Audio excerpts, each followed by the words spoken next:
Derrière les bouquets de fleurs et les fruits que l'on aime déguster l'été, se cache le travail de ceux que l'on ne connaît pas très bien, les pépiniéristes. Ils cherchent à créer des espèces d'arbres et de plantes plus résistantes aux aléas climatiques avec des couleurs plus chatoyantes. Parmi eux, Arnaud Delbar. Bonsoir.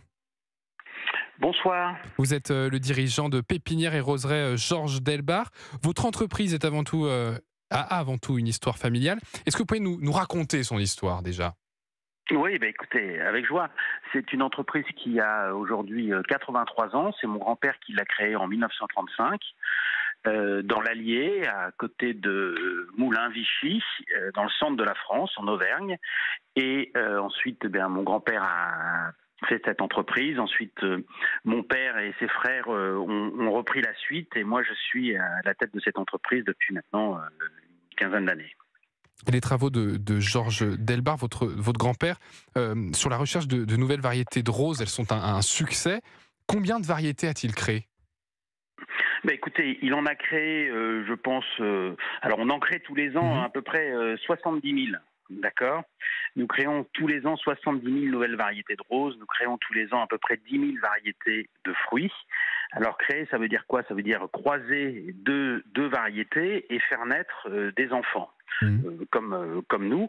Alors, de ces 70 000, ne vont finalement passer tous les tests de résistance aux maladies, de résistance à la sécheresse, de qualité gustative, de parfum, de couleur, que 2 ou 3 tous les ans. Donc c'est un travail très important. Donc au commerce, je pense que depuis que nous avons commencé, que l'entreprise a commencé, on a à peu près 300 variétés de rosiers qui ont été mis au commerce, à peu près une cinquantaine de variétés de fruitiers qui ont été mis au commerce. Mais créer vraiment et faire naître vraiment, c'est plusieurs millions que nous avons fait. Donc c'est-à-dire que vous en créez des millions et à la fin, il n'en reste que quelques-unes ? Comment ça se fait qu'il y en ait autant qui ne passent pas les tests ? Parce que on les veut plus belles, on les veut plus odorantes, les rosiers, on les veut plus résistants, les fruits, on les veut plus juteux, plus sucrés, plus aromatiques et plus résistants aussi et plus productifs. Donc on sélectionne à chaque fois la meilleure variété qui sera meilleure que celle qui précédait. Donc c'est pour ça qu'il y a un travail très très important de sélection avec toute une équipe ici d'une quinzaine de personnes qui ne font que ça, les spécialistes du fruit, les spécialistes des roses et qui connaissent sur le bout des doigts toutes ces variétés pour être sûr que les variétés que nous allons mettre au commerce à la disposition des jardiniers soient meilleures que celles qui existaient déjà. Mais Arnaud Delbar, moi la question que je pose, c'est comment est-ce qu'on fait pour créer par exemple un nouveau rosier ? Comment vous y prenez ? Alors on s'y prend, c'est très simple en fait. On est des abeilles, donc on va prendre le pollen d'une rose et qu'on va poser sur le pistil d'une autre variété, que ce soit une rose ou voilà. Et pour un fruitier, ce sera la même chose. Donc le pollen d'un pommier, d'une variété comme Tentation par exemple, que nous allons poser sur une autre variété qui va s'appeler Delbar Jubilé. Et là, il va naître un fruit. Et dans ce fruit, vous aurez des graines. Donc les pépins des pommes seront les nouvelles graines et chaque graine va générer un individu unique puisqu'il y a eu le croisement de 2 variétés différentes, donc un mix du génome, d'accord, naturel, et il va créer quelque chose de spécifique comme vous, avec vos enfants, vous pouvez en avoir 5 ou 10, ils ont des particularités un petit peu identiques, mais ils sont tous très différents. C'est-à-dire, moi par exemple, quand je lis juste que votre grand-père a constitué le plus grand verger conservatoire de variétés fruitières en France, on parle de 1516 pommiers, 528 poiriers, 1178 pêchers, etc., etc. Chaque fruit aura un goût différent ou... Chaque fruit aura un goût différent, chaque fruit aura une couleur différente, chaque fruit a une forme différente, chaque arbre aura un port différent, plus ou moins vigoureux, qui va s'étaler, qui sera plutôt irrigé. Certaines plantes seront plus propices à être cultivées dans le sud de la France, d'autres plus dans le nord de la France. Certaines supporteront plus des terrains calcaires, d'autres supporteront plus des terrains plus riches. Voilà, donc à chaque chose a sa spécificité. Comme vous et moi, on supporte la chaleur, on supporte le froid ou pas. Voilà, on a chacun nos petites choses qui nous rendent un petit peu complètement uniques. Et Arnaud Delbar, quand on voit les conditions extrêmes que l'on traverse à cause du réchauffement climatique, est-ce que votre travail de création de nouvelles espèces vont se porter à créer des espèces plus résistantes aux très fortes chaleurs? Est-ce qu'il y a eu un changement dans votre métier, une recherche plus poussée, plus extrême plutôt dans vos créations? Complètement.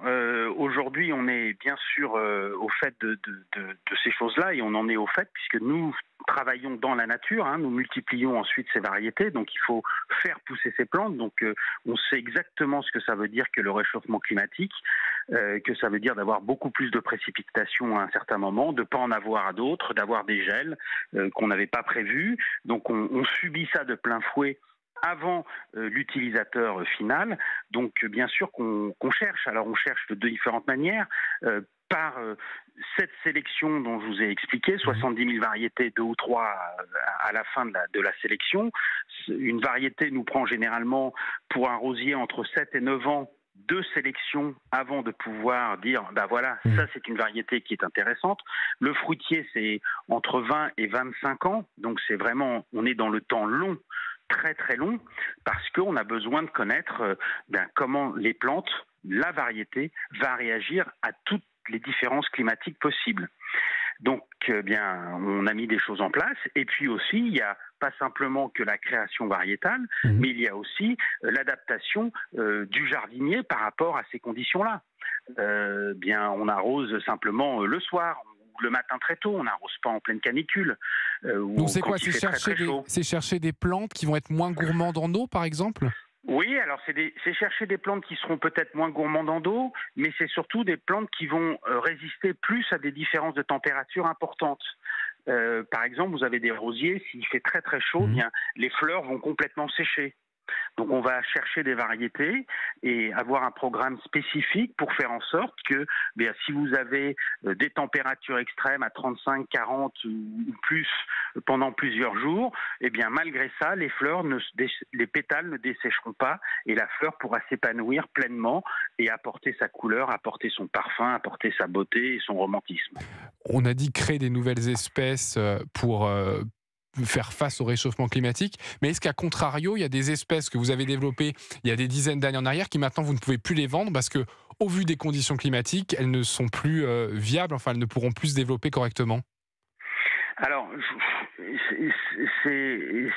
c'est une question un petit peu trop oui-non. C'est toujours. Donc, c'est un petit peu difficile pour moi de vous dire oui, vraiment. Je pense que c'est multifactoriel. Vous avez le réchauffement climatique, vous avez des périodes de froid ou de chaud qui ne sont pas, et de gel qui ne sont pas à la même période qu'il y a 20 ans ou 30 ans. C'est aussi un travail très important que l'on fait sur les résistances aux maladies, puisque plus de produits phytosanitaires, donc on ne peut plus lutter contre les champignons ou les petites bêtes avec des produits chimiques. Donc il faut que ce soit la plante, elle, qui ait cette capacité de résister et de vivre avec ces agresseurs. Donc c'est vraiment un mélange de plein de composants qui font qu'on arrive à apporter une amélioration très importante vis-à-vis de nos plantes. Pour exemple, on a des rosiers aujourd'hui, des variétés de rosiers qui résistent et qui vont avoir des feuilles et des fleurs tout au long de l'année. Moi, j'ai des variétés que mon grand-père a créées qui sont très très belles, mais qui, au 15 juillet, n'ont plus aucune feuille parce qu'elles ont été mangées par les bioagresseurs. Maintenant, aujourd'hui, c'est plus le cas. Ces rosiers sont en pleine fleur et avec beaucoup de feuilles jusqu'au début de l'automne. Voilà, donc on essaie, on améliore en fait à chaque fois l'existant. Une dernière question, Arnaud Delbar. On l'a dit dans le journal, les températures vont frôler les 40 degrés.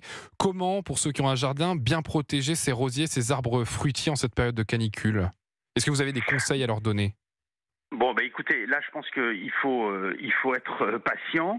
Il faut il faut arroser bien sûr, et puis il faut arroser le matin, le soir, pas pendant les fortes chaleurs. Une chose très importante, c'est garder de l'humidité au sol. Donc on peut utiliser un paillage. Hein, on paille, on met de l'écorce, on met de la paille, et on va arroser. Et donc ça va servir un petit peu d'isolant, comme une laine de verre dans votre maison en fait. Hein.